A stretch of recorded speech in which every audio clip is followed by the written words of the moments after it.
اللہ کا بندہ ہے، یہ بہت بڑا شرف ہے، یہ انسان کے لیے بہت بڑا اعزاز ہے کہ تو کسی کا بندہ نہیں، صرف اللہ کا بندہ ہے۔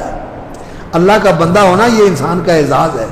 اور اگر انسان شیطان کا بندہ بن جائے یا اپنی خواہشات کا بندہ بن جائے یا ان لیڈروں کا بندہ بن جائے جو گرگٹ کی طرح رنگ بدلتے ہیں، کبھی کیا کبھی کیا کبھی کیا کبھی کیا، کہیں ان کا اور منہ ہوتا ہے کہیں اور منہ ہوتا ہے، ان کا بندہ بن جائے۔ آج لوگ بندے بنے ہوئے ہیں، ان کے یہ نہیں بنے ہوئے، بنے ہوئے ہیں، اندھے ہوئے ہیں ان کی بندگی کے اندر۔ جس کو لیڈر بنایا کہتے ہیں بس جو اس نے کہہ دیا میں نے وہی کرنا۔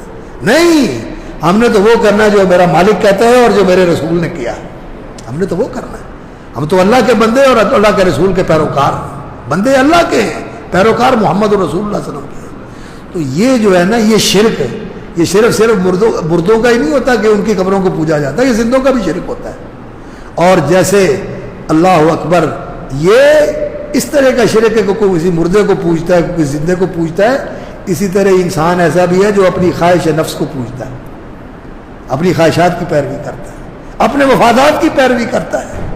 اور ایسے بھی انسان ہیں جن کی زندگی کا مقصد صرف ان کی شہوات ہیں، خواہشات ہیں، اچھا کھانا، اچھا پہننا، اور اس کے بعد اپنی جذبات کی تسکین کے لیے کسی نے کیا رنگ اختیار کیا ہوا ہے، کسی نے کیا رنگ اختیار کیا ہوا ہے، کوئی جنسی آوارگی کا شکار ہو جاتا ہے اور کوئی پینے پلانے میں لگ جاتا ہے، کوئی کسی نشے کا راستہ اختیار کر لیتا ہے اور کوئی پیسے اڑانے کا راستہ اختیار کر لیتا ہے۔ اللہ معاف کرے، یہ جو انسان کی بندگیاں ہیں یہ شرک کا راستہ ہے۔